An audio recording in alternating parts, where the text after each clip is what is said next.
Sure. All right, Kristen is back now. So someday I've got to have you explain to me the difference between freezing rain and sleet. Okay, there's a big difference. Is there? The snowflake falls to the sky. Do you have your notebook? I know. It Do we have goes time through for this? I do, real fast. Okay, snowflake falls to the sky, it hits a layer of warmer air, it melts, but not all the way. Refreezes when it hits the surface because of the surface is cold again. Freezing rain, snowflake falls from the sky, completely melts, hits the surface, it's freezing again, and then it freezes on contact.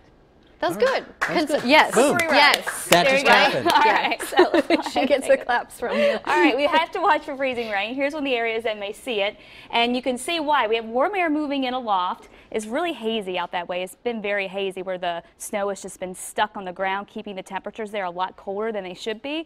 And because of that, you're going to have the warm air moving in, and while it'll try to fall as rain, once it hits this, it's going to freeze. So we'll have to watch for that. Thankfully, it doesn't look like we're going to get a whole lot of precip out of this. So we're looking at the possibility maybe around 1/10 of an inch of freezing rain to develop overnight tonight, but it will make those sidewalks slippery and the roads could be fairly slippery too. Right now 30 degrees, so we're below freezing there.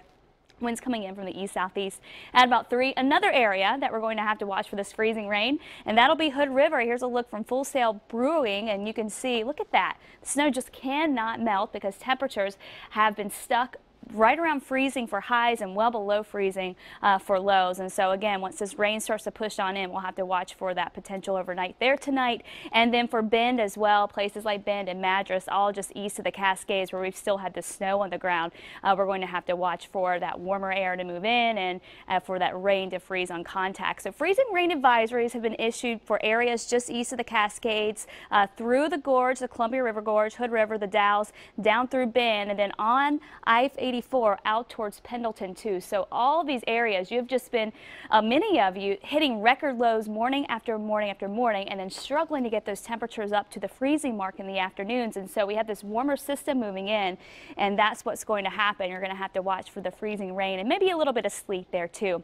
Radar right now, here it comes, and we did get a mainly dry day out of today, but we're going to start to see the wet weather move in this evening. In fact, in places from Corvallis to Salem, you can already see some of the light rain moving on into the north. Eugene already getting hit, but some of the light rain back toward Lincoln City too. So this is all going to continue to head north. I think within the next 45 minutes to an hour, we'll probably have some light rain falling up in McMinnville, and over the next couple of hours, it finally reaching Portland. So well after the sun goes down, it'll be an evening rain event for us, but again, it's very light, so it won't amount to a whole lot. Temperature-wise out there, low 40s for Portland, upper 40s in Salem, central and eastern Oregon. We're below freezing just about everywhere. Burns at 34 and John Day at 40. Those areas, the only areas above freezing. Here's how it pans out. So 4 p.m. cloud cover, rain's moving on in. By 8 p.m. you can start to see it getting a little bit closer to Portland. So all up and down the Willamette Valley, light rain here and back towards coastal areas. As we head towards the Cascades, rain and higher elevation snow. We're going to have to wait until tomorrow for that snow level to really drop to get some of that snow going for ski resorts, but we'll try to get some up near Timberline perhaps tonight, and then by tomorrow you can see it picking up on some of the spotty snow and rain again falling along the Cascades, and also picking up on the freezing rain through the Gorge and out towards the Dalles. Tomorrow morning 7:30, most of the spotty activities lifting out to the north. And then tomorrow looks mainly dry. Once we get through the morning, we may even get some breaks in the clouds to bring us some sunshine. So here's a look at your forecast for the coast. Highs in the 50s, mostly cloudy. For the central portion of the state, mainly dry. The rain gets out of here very quickly, maybe a couple of tenths of an inch at most. Central and eastern Oregon, freezing rain tonight. That all moves out for tomorrow. Milder weather ahead for the Cascades, upper 30s, and we'll see milder weather there too.